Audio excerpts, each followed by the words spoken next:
Welcome to the launch of the Spooks Past Midnight channel.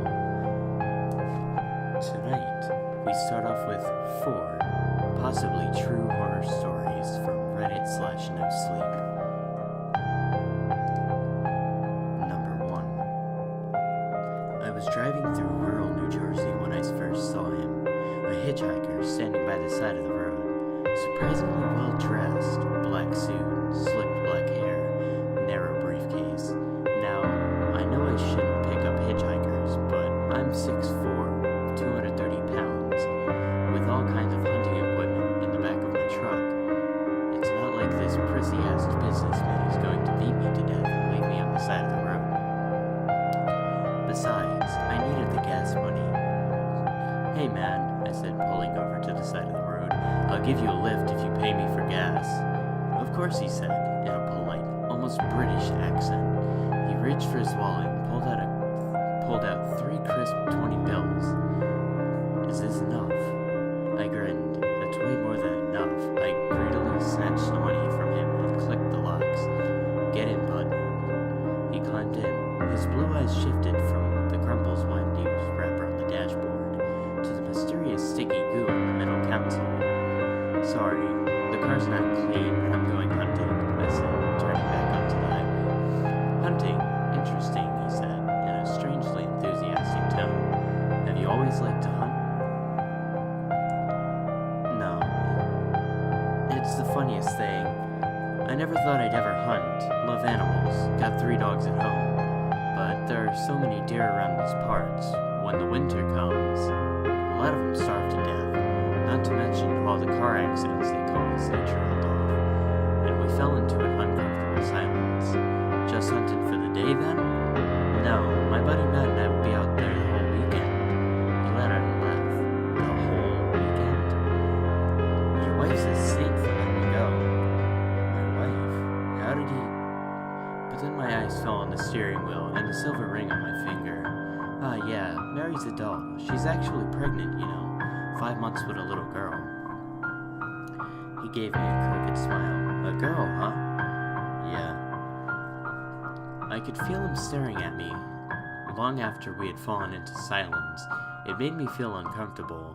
I clicked on the radio. "How did you meet Matt?" he asked, fiddling with the dial. All that came through was static. "That's a weird question," I thought. He and Mary were close friends, so when we got married, I got to know him well." The man said. He stroked his chin thoughtfully, and I was suddenly reminded of a psychiatrist.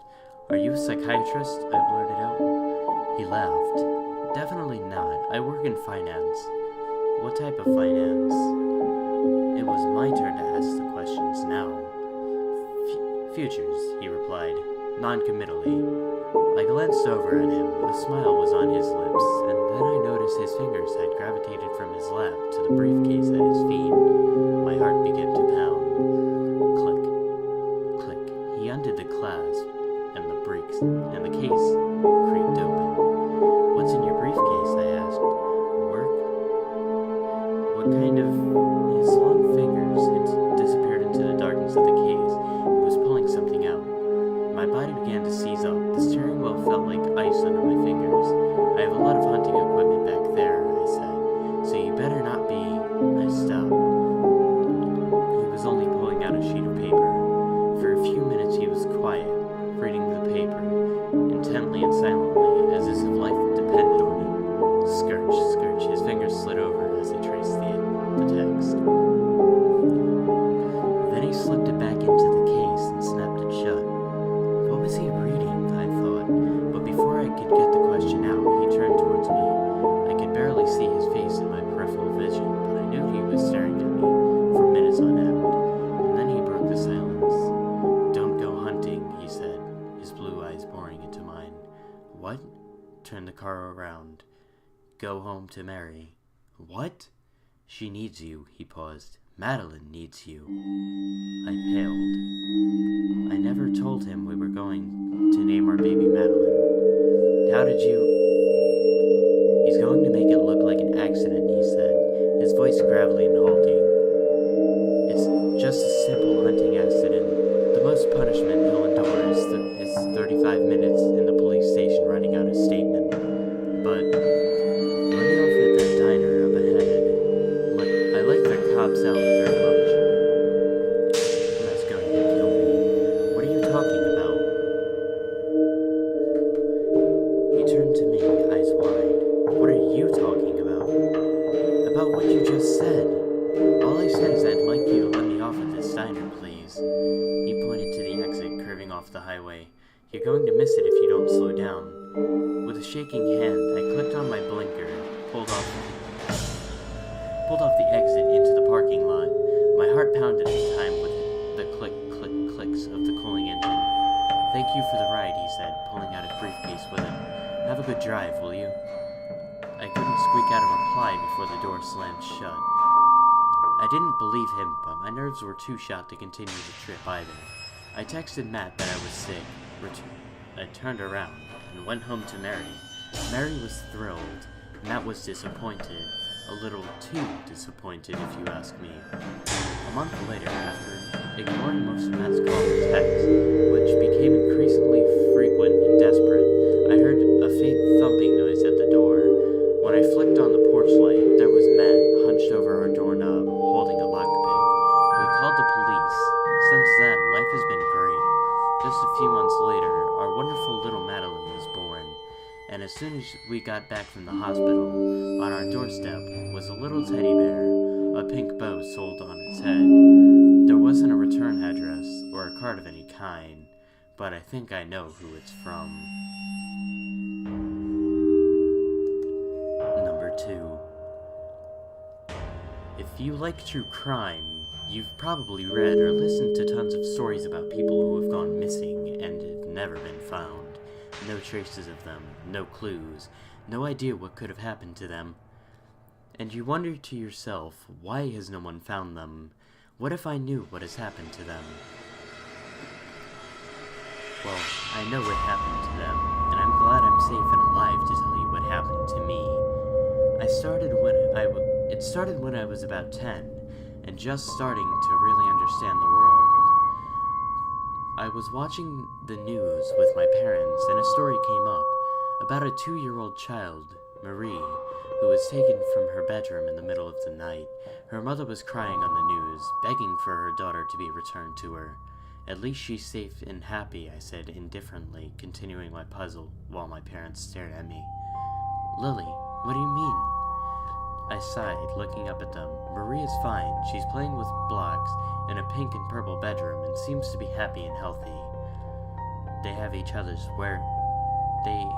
exchanged each other's wary looks and eventually looked back at the news, hoping I was just being imaginative or something. 3 days later, Marie was found. Her biological father kidnapped her and in a pink and purple bedroom made for her, filled with all kinds of toys, including blocks. My parents didn't want me watching the news much anymore. As I got older, my fascination with true crime blossomed. All my friends and I would sit around the lunch table discussing various serial killers, conspiracy theories, and missing persons cases. But for real, can we discuss the imposter? That documentary was ridiculous. How did they seriously believe that dude was their kid? Jacob was spitting his fries everywhere. He was so invested in Nicholas Barclay's disappearance. We had all gathered at his place to watch the documentary about it the night before.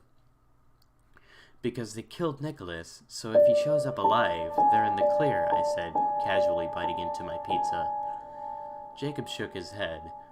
I know you're not set into your theories, but I don't think so. He went on to discuss the particulars of the case. I learned to not really fight my case when I stared my theories, especially since I knew I was right. The thing is, I saw what happened to all of these missing people clear as day. I felt their fear and their pain. For instance, I saw Nicholas Barclay walking home from playing basketball. I saw his brother Jason run to him, saw them fight, saw Jason shove him to the ground hard enough that his head cracked open. I saw him being dragged into the trunk of Jason's car, saw Jason and his mom burying him in the woods. That's where the this vision ends, but I know what happened. I felt the betrayal Nicholas felt before he passed, the fear when Jason came toward him. It seemed to happen mainly when I was focused on a particular case, listening to a podcast about Isaiah Fowler. Yes, he killed his sister. Reading about H.H. Holmes is the worst. He has tons of victims still unaccounted for, and I still feel all of their pain. But overall, this morbid gift was just that to me, a gift, because I never once had strong longing solved to these mysteries. For me, they were already solved. My problems began when that tug of fear in my gut appeared while I was getting ready for school. I was doing makeup in my mirror, listening to music, so why should I be afraid? I figured I'd just had a dream about a missing person, and the fear lingered. I shrugged it off and made my way downstairs. "Lily, I made you eggs over easy with some toast and berries," Mother said, smiling as I came downstairs. As I looked over her, a feeling of dread washed over me. What the hell? I shook it off. "Thanks, Mom." More dread. Maybe my brain wires were fucked up. I've been really stressed lately with finals and prom coming up. That must be it. Dad came downstairs. He had some coffee, kissed Mom, rubbed my head, and I ran out the door for work. I felt nauseous the entire time. When I finished my breakfast that morning, I left for school. My mind was swirling, my stomach turning. I just couldn't settle myself, and it was really annoying. I stopped at a crosswalk, waiting for the go signal when I felt someone grab my backpack. Before I could even scream, I was yanked into an Escalade. That was over a week ago. I have no idea where I am. It's always mostly dark. There's a bed and a toilet in my room. I got fed just enough to keep alive. For what I don't know. But the worst part is the visions. I see my mother drinking herself blind until she passes out, overcome with grief to the point that she doesn't care to live anymore. I see my father burying himself in his secretary, his only sense of solace since my mother is trapped inside of herself. I see my friends at school crying, hugging, and mourning the loss of what I could have been.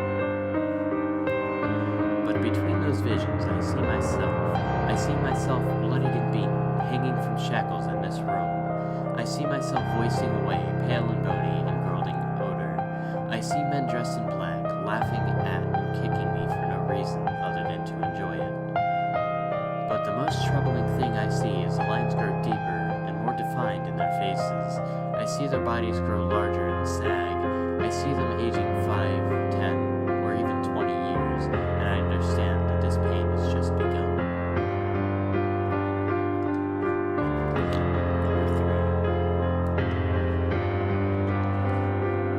Except for maybe those illegal black market sites, I never thought of any dark web shit that was real. It's like, oh yeah, that cursed image will totally cause my death if I look at it, or this video of an identified monster attacking people in the forest is definitely real, so I'm sure that stumbling on the wrong page and clicking the wrong link will cause an assassin to show up and take me out. It was funny to me that anyone would actually buy into that. My friend Jeff was obsessed with the dark web, though. He wasn't trying to score illegal drugs or anything of the sort, but I was convinced that that spooky crap was real. He was always quoting some third or fourth hand account of his cousins and friend's sister's boyfriend being murdered by a ghost girl after reading her suicide note on the dark web.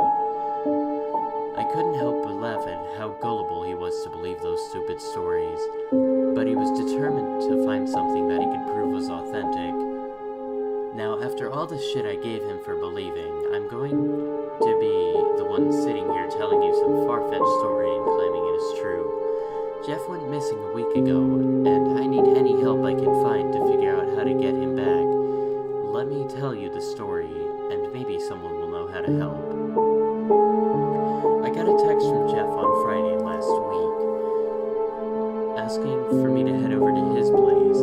I was already out and not too far from his place, so I headed over there and got there in maybe 20 minutes after he'd messaged. He was so excited about showing me something, he opened the door before I even knocked. You have to see this. A guy I know online sent me this link last week. It at first, just a collection of unsecured webcam links, but it's actually much more than that. I could tell he had way too much caffeine and not nearly enough sleep. I'm not into perverted voyeur shit, and I didn't think you were either. I was a bit disappointed that Jeff would get into something like that, but he quickly assured me that that wasn't the case. It's not about spying, I mean. It's about what's on the cameras, but it's not like what you're thinking. Just let me show you and explain, okay? I followed him to his desk and a camera feed was pulled up on his monitor. He took a seat and ushered me closer. Okay, take a look and tell me what you see. Well, looks like there's an intersection and this camera is pointed at a building in the opposite corner. I took a step towards his desk and looked a bit more closely. It looks like a bank. There are some other buildings around, but the focus is mainly on this bank. Some signs on the side of the road by the camera caught my eye. The street sign says, wait, hold on, that can't be right. Isn't this the intersection right down the street? Ding, ding, ding. That is correct. I've spent the last few days verifying both the location and that this is indeed a real-time feed. He pointed to an electronic sign from the bank. Right here it's kind of difficult to make out, but you can see the date and time on the sign right in front of the bank. I've been using this to verify that there's no looping. The time has been accurate since at least 3 days ago. That's where I found this feed. Okay, obviously it's fake. I walked by that intersection on the way here. I kept studying my screen. The bank has thrown me off at first, but slowly the familiar details have begun to stand out. There's no bank on that corner, just a bodega. Why even bother making something like that? A smile was spreading across Jeff's face as I spoke. Right? Now, watch this clip I took of the stream a little while ago. He pulled up a video player that showed the same bank hit play. There wasn't much going on for the first 20 seconds or so, and then a guy came into view walking along the sidewalk and going past his bank. As he got closer to the corner of the intersection, I realized that it wasn't just some random guy. It was me. It was a video of me from just a little while ago, when I was walking to get here. The clothes matched and everything. Just so you know, I'm not so weird. I would stand by the door for 20 minutes waiting for you. I knew you were coming. Jeff pulled the web browser back up and closed out of the camera feed. Now we were looking at a huge index of camera feeds. Some of them were just like our bank feed, just cameras watching buildings. Some looked like store security cameras, and others were personal webcams showing the insides of various homes. I haven't got out through them, obviously, but I have gone through a number of the cameras that are located outside, and I've been able to locate where at least some of them are. I was using Google Street View, so it may have just been outdated, but all the ones I could find here were just the same as our bank. They're watching some building that isn't actually there. He clicked on one of the feeds to put it up. This one, for example, is actually just a soccer field when you pull it up on Google Maps. Wait, but you saw me on the camera, right? Right, so what happens when some kids go to play on that field? I still thought this was bullshit, or Jeff was just fucking with me and was genuinely curious to how he'd answer that one. I had the exact same question, so I've been keeping an eye on this camera. Let me show you. Jeff tapped over to another video and hit play. Some kids in soccer uniforms were walking along the front of the building before turning straight and walking into the side of the building. Once they hit the wall, they just stood there. They just stand like that for a while. Everyone else comes along, does the same exact thing. After like an hour or so, they turn around and walk away like nothing had happened. The fuck? They've got to be in on it. That's the only explanation. Faced with something that didn't make sense, my stubborn brain simply denied it even harder. Yeah, the obvious explanation after seeing this, the most reasonable explanation is that these people are somehow on the That's why I had to verify one last thing. Watch this video. I took this one myself. Jeff played another video for me. Okay, here we are across the intersection from the bodega. Jeff's voice was talking as the camera showed the bodega across the street from him. That is where the bank is on the feed, so the camera is located somewhere on this corner. Based on the location of the street sign, the camera should be right here. The camera turned from the bodega to the wall behind Jeff. It was a brick wall with nothing on it, no camera. I looked around for a while to be certain, but there was definitely no camera anywhere. I had the feed recording until it got back and confirmed I was looking right at the camera. Jeff was looking at me expectantly. What the hell does that mean? How could there be no camera? I was dumbfounded. The rest I could just deny as being fake somehow, but I knew he wouldn't bullshit me like that, and I had no explanation for how there could be no camera at all. That's when Jeff proposed his plan. I'd like to think maybe my brain was just fried from trying to process everything, and that's why I went along with something so stupid. But either way, I was a complete idiot for not stopping him. I want to go in there. After everything he'd observed through the feeds in the preceding week, Jeff had begun to theorize that we can interact with the things on the cameras. He referenced to the video of the soccer field as an example that he thought the kids were in fact touching the building. They just weren't aware of it because in our world, their physical bodies had just passed right through. He wasn't sure what would happen if he'd managed to get in, and that is why he wanted me here, so at least someone would know if something went wrong. I just nodded along during his whole spiel. I'm not really knowing what to say. I mean, it couldn't be dangerous because none of this was real, I told myself. He'll go out there, maybe embarrass himself, and then we'd have a good laugh and get drunk. His plan was to bring his phone and tablet while I stayed in the apartment. The phone would be able to keep in touch with me while streaming video to his desktop, and he'd keep the camera feed open on his tablet. Using the camera feed, he'd try to locate and open the door from the bank and see what happened. Why didn't I stop him? Why didn't I just sit there and go along with everything? Sure, he probably just looked like an idiot, but say it was real, what was the worst case scenario? Maybe I'm just being too hard on myself in hindsight, but he's fucking gone now and I can't help but blame myself. Jeff got everything together and set up a microphone for me to communicate with him. He had his phone and tablet good to go, with some battery packs and a backpack with basic supplies just in case. I came so close to trying to call it off as he was just headed out the door, but my damn ego was afraid I'd be the one looking like an idiot. Jeff's voice came through the computer speakers. Alright, I'm just heading down the street towards the bodega. I should show up on his feed in a moment.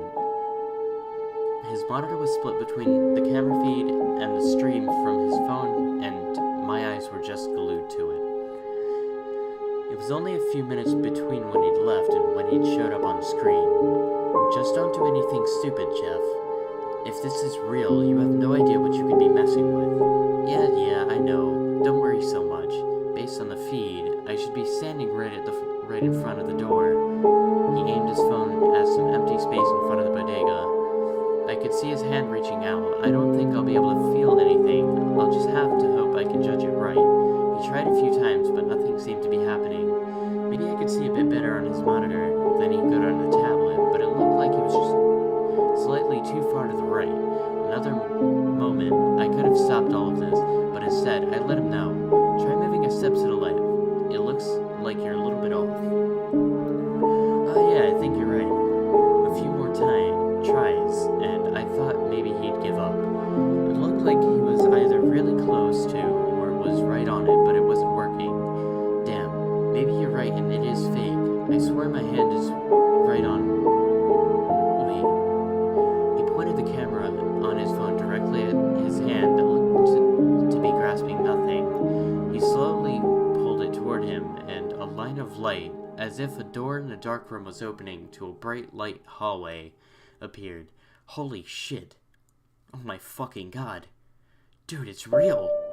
It's real. Oh my god. My heart won't stop racing. I finally found it. Something I can prove is real. And those were the last words I heard him speak. Even going back over the video from his phone in slow motion, it is impossible to tell what it actually was, but something came out of the light and grabbed Jeff. I heard his shrill scream before his phone fell to the ground, and I just barely got a glimpse of the light disappearing before the feed cut. I couldn't move for a long time, at least a few hours before I went silent. I finally managed to retrieve his phone. When I found it outside the bodega, there was no other sign that my friend could have been there. The phone didn't work anymore. The back of it was seared, and something scorching hot had burned it.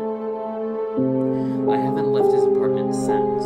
I've been watching the camera for any sign of him, but I have yet to see anything happen. None of this stuff has reappeared, and nothing has gone in or out of the bank. What do I do now? What happened to Jeff? I'm too scared to go outside.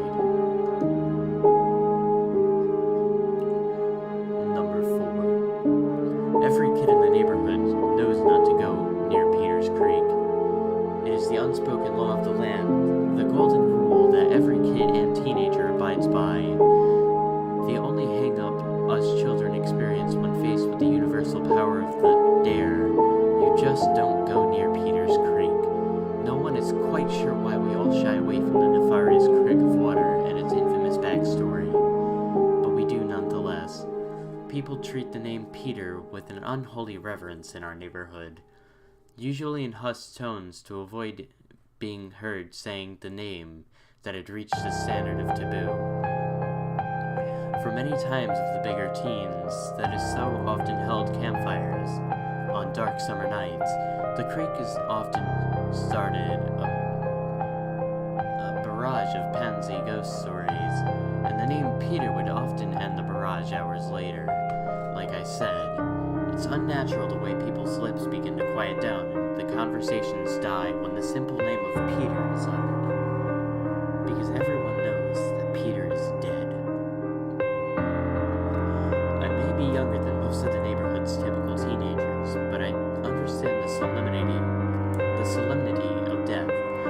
I can comprehend the foulness that often accompanies the word and its connotations, and I know why the adults avoid the subject as much as possible, but it still exists, and no amount of ignorance can stop the process that no human has ever yet escaped. They don't just treat Peter's death with respect, they treat him with respect as if his ghostly remains still linger in the muddy banks of the creek that was so quickly associated with him. The creek that was so quickly associated with his death, rather. People won't talk about it, but I'm not like the other kids or the silent adult. Peter wasn't much older than me when he was lost a few years ago. According to the kids that often played around with him, the creek was like his home away from his dysfunctional home. His parents were neglectful. He often showed up at the creek to play with a flat stomach that screamed of starvation, or with parched lips through which water hadn't passed in days, and occasionally a bruised temple or a cracked rib. These kids were not stupid. Of course, they knew all about what those signs meant, so they brought Peter food and water every day at the creek. They never told the police about what might have been going on in Peter's home, though Peter insisted that he loved his family too much to report them. Peter was too trusting. But one night, something catastrophic happened. Don't ask me what, because Peter refused to talk about it, but one day he finally snapped. I don't know what the family could have done to cause Peter to walk out of the house in the middle of the night like that, especially since he wouldn't even report them to the police when he was found nearly dead from lack of food or water, or even when he'd been beaten until his bruises had bruises.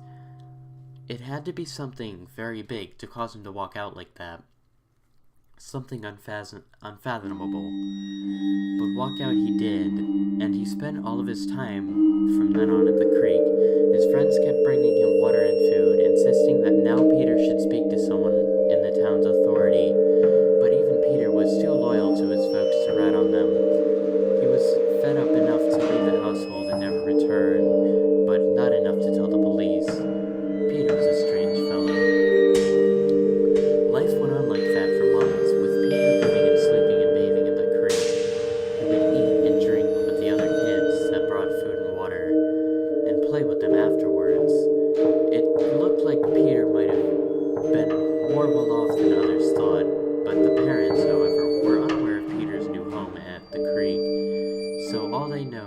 but their darling children were stealing food and water from their cupboards and bringing it to the place where they played daily.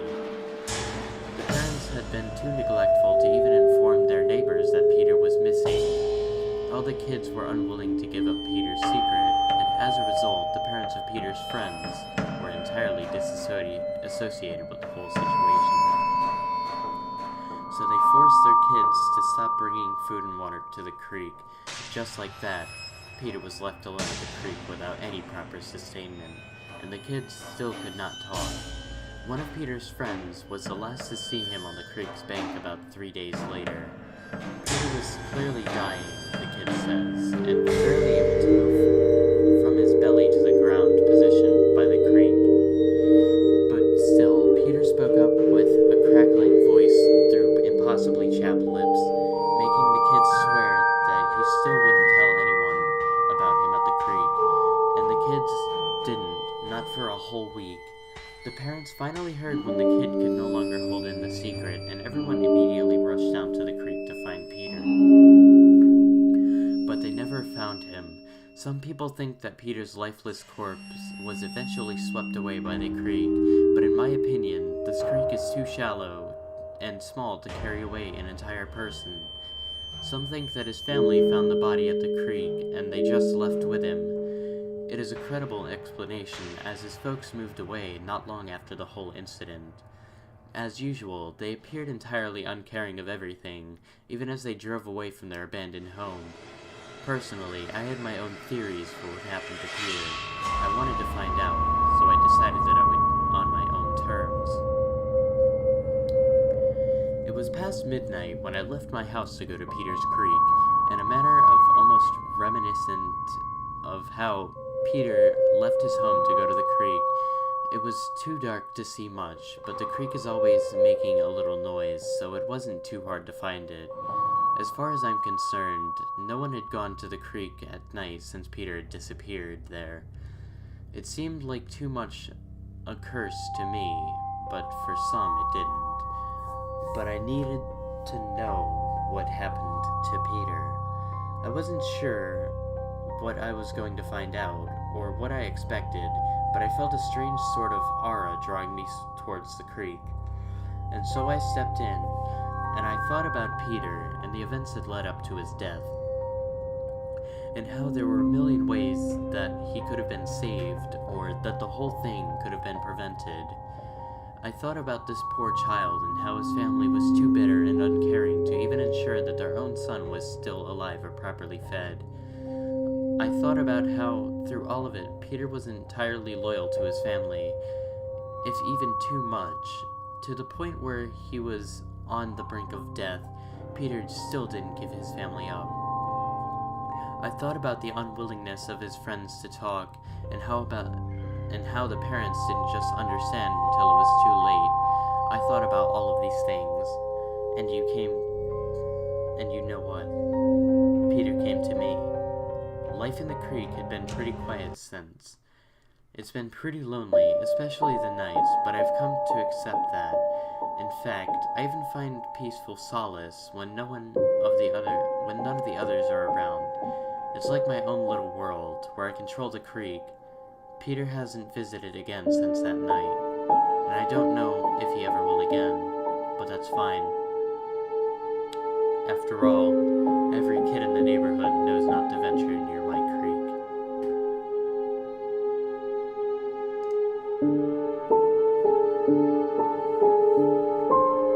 Thank you guys for listening, and if you